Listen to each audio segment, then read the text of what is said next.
Os sonhos de Deus são maiores que os meus. Ele vai fazer o melhor por mim. Ele vai além do que eu posso ver. Ele faz o que eu não posso fazer. Deus vai cumprir os seus planos em mim. Ele vai fazer o que lhe apraz. Sou pequeno e frágil, mas Ele é Deus. Ele só faz o melhor pelos seus. Acredito sim, acredito sim, acredito sim que Deus vai fazer o impossível em meu viver.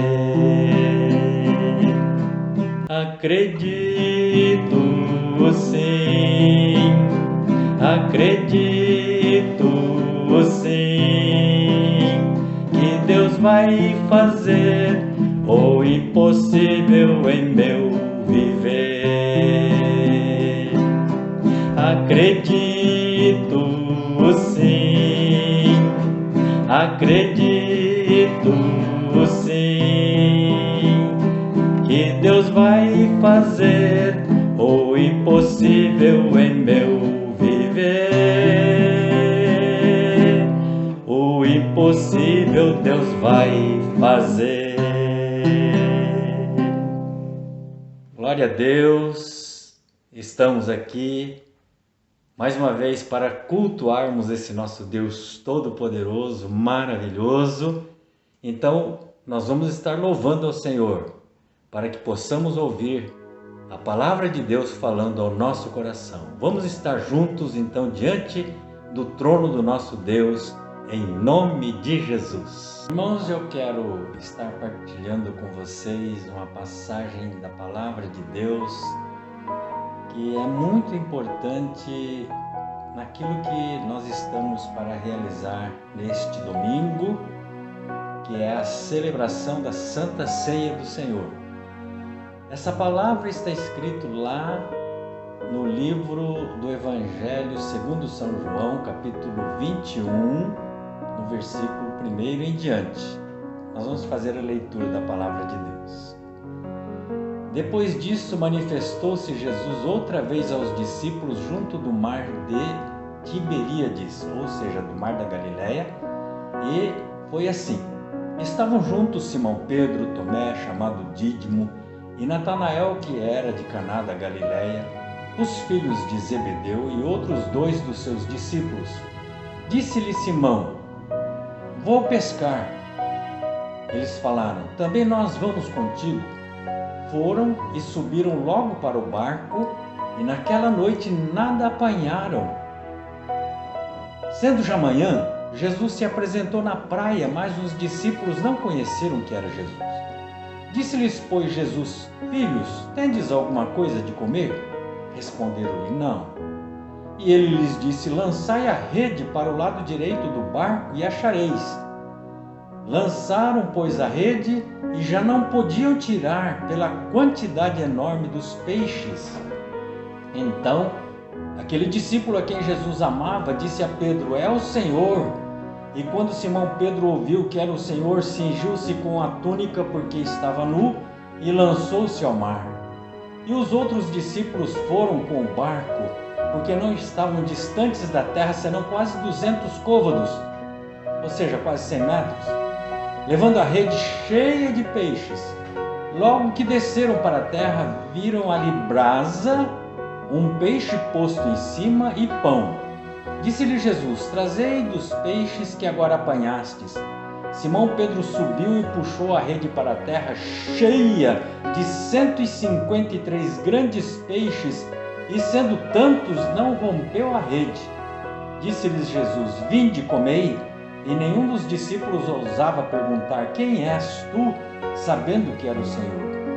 Chegou, pois, Jesus e tomou o pão e deu-lhes e semelhantemente o peixe. E já era a terceira vez que Jesus se manifestava aos seus discípulos depois de ter ressuscitado dentre os mortos.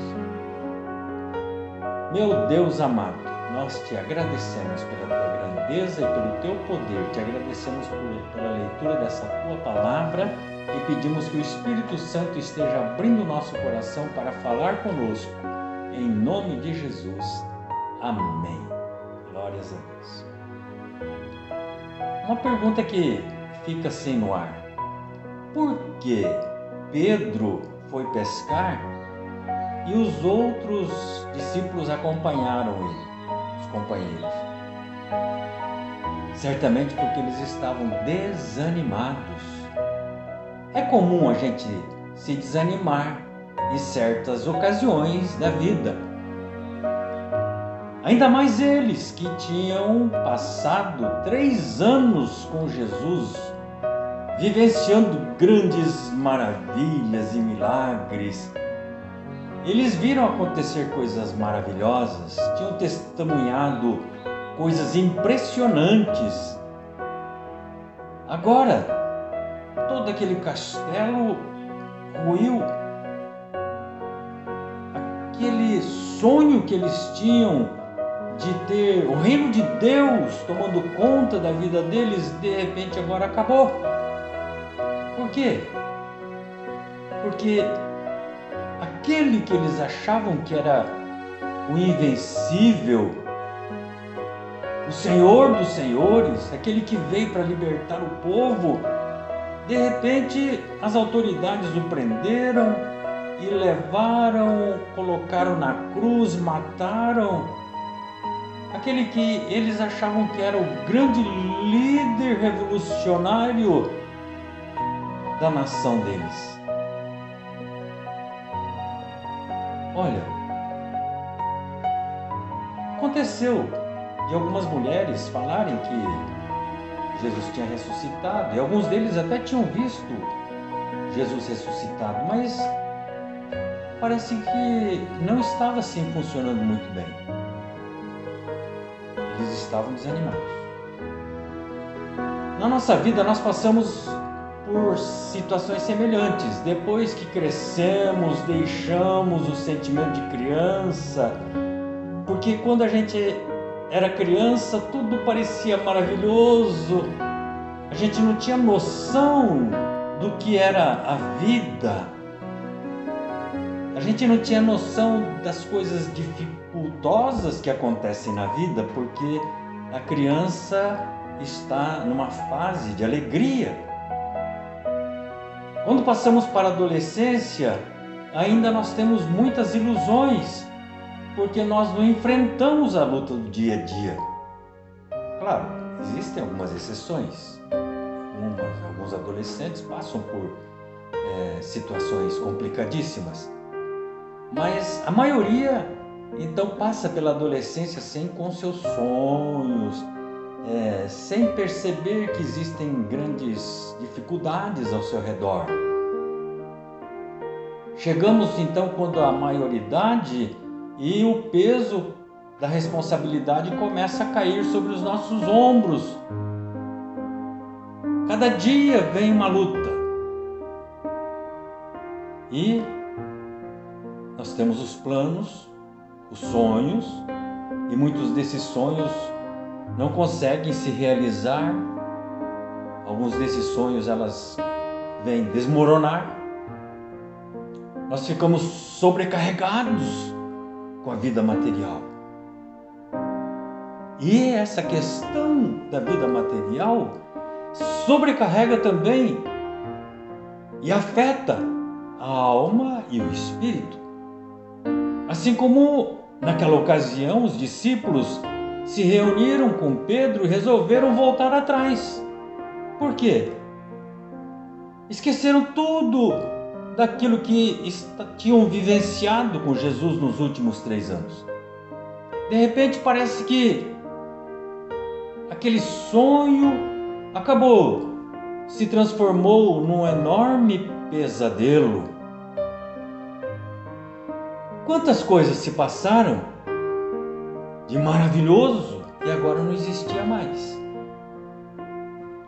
O peso desses pensamentos e a preocupação do que seria daí para frente começou a mexer com a alma, o sentimento de tristeza, a angústia, talvez o desespero, começou então a tomar conta da vida daqueles discípulos e o próximo passo seria o desabamento espiritual. Começou a mexer com a fé. Quando a fé começa a ser abalada, inicia-se a falta de confiança. Aí vem a pergunta: o que está acontecendo comigo? A vida perde um sentido. Começa a olhar para o passado. Começa a enxergar somente as coisas que já foram para trás. E parece que só enxerga as coisas boas que ficaram para trás. Aconteceu alguma vez com você assim? Já tem pensado com saudades daquilo que aconteceu e você tentou voltar para trás? Pois aqueles discípulos estavam nessa situação. Eles estavam querendo voltar para trás, voltaram a pescar. Mas quando eles estavam ali, eles tiveram um encontro precioso com o Senhor Jesus. Jesus estava ali na praia. E o mais interessante é que Jesus estava ali com brasa, com peixe e com pão. Ah, é? O que significa o pão? O pão representa renovação, força. Uma pessoa quando come um pão, ela se renova. O que significa o peixe? O peixe representa Jesus. Uma palavra em grego que fala Ictios, significa Jesus Cristo, o Filho de Deus. O peixe então representava o poder do Filho de Deus. E a brasa? A brasa é o calor, é o fogo, é o poder do Espírito Santo. Então o Senhor Jesus estava ali, na beira da praia, com o poder do Espírito Santo, o poder do Filho de Deus, para que eles pudessem receber a força, o renovo na sua vida. Tudo aquilo que Jesus estava preparando era para tirar essas pessoas, aqueles discípulos, do desânimo que eles haviam caído. Na vida espiritual nossa também acontece coisa semelhante. Nós estamos caminhando, estamos lutando. Algumas vezes vem problemas materiais mexer com a nossa vida. Enfermidades, problemas financeiros, problema de emprego, problema familiar. E uma grande parte das vezes esses problemas afetam a nossa alma, o nosso sentimento, traz tristeza, angústia, desespero. Existem pessoas que entram em depressão por causa disso. Não conseguem vencer, não conseguem passar por cima desses problemas. Quando acontece assim, então, começa também a afetar a parte espiritual da vida. A fé começa a diminuir. Muitas pessoas que estão nessa situação já têm dito, que nós ouvimos essas pessoas dizerem assim: eu não tenho nem forças para orar, eu não tenho nem forças para buscar a Deus. E o inimigo é tão astucioso que nessa falta, na fraqueza da fé, então faz com que a pessoa comece a duvidar até da existência de Deus. Ela se afunda espiritualmente. Mas nós precisamos lembrar de que hoje é o dia da Santa Ceia, e no dia da Santa Ceia nós lembramos, ao partir o pão e tomarmos o vinho, daquilo que o Senhor Jesus Cristo disse: fazer isso em memória de mim.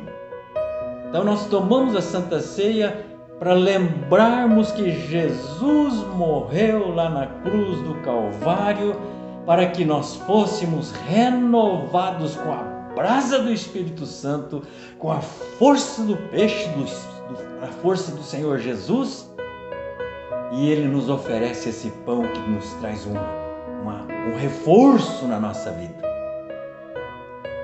Por isso que é importante nós participarmos da Santa Ceia. É por isso que é importante nós estarmos em comunhão com a igreja. E é por isso que é muito mais importante nós nunca perdermos a comunhão com o nosso Deus. Não podemos nos afastar de Deus, porque é Ele que nos fortalece. É Ele que nos traz a força para nós vencermos, lutarmos pelas dificuldades. Então não é à toa que o Senhor Jesus Cristo determinou para que nós estivéssemos comemorando a Santa Ceia, participando da Santa Ceia, porque nós, como corpo do Senhor Jesus Cristo aqui na terra, participamos do corpo do Senhor Jesus Cristo que foi partido por nós, e nós temos essa força para vencermos, nós temos essa força para estarmos cada dia mais vencendo na presença do Senhor. Glórias a Deus por isso. Eu quero fazer uma oração por você. Meu Pai Celestial, eu te peço agora para que o Senhor venha trazer reforço para a vida desse irmão, dessa irmã que está ouvindo essa palavra nesse instante. Ó Deus amado, flui com o teu poder, com a tua glória, com a tua majestade sobre a vida, Senhor, desse meu irmão, dessa minha irmã. Ó Deus, sobre a sua família, meu Deus, atua poderosamente, que o teu nome seja glorificado e que seja, ó Deus, engrandecido na vida de cada um deles, no nome do Senhor Jesus Cristo de Nazaré. Amém, amém. Que essa semana possa iniciar com grande poder na sua vida, buscando cada dia mais a presença do Senhor. Louvado seja o nome do Senhor Jesus Cristo. Aleluia. Glórias a Deus. Eu quero cantar com você um hino da vitória.